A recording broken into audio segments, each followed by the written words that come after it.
Take a branch from a tree, let it fall and you will see the sap that it has returns to God.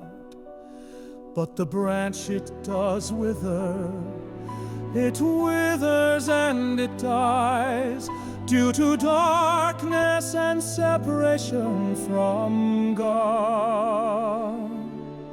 One step outside is far too dangerous. One step in compromise will send you to your doom. There is one tree of life in which God's Spirit flows. So take heed to what God has given you. Take a man who's been called, separate him and let him fall.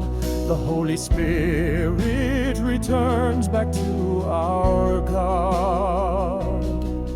It withdraws from the dust, and as dust then shall it die, due to darkness and separation from God.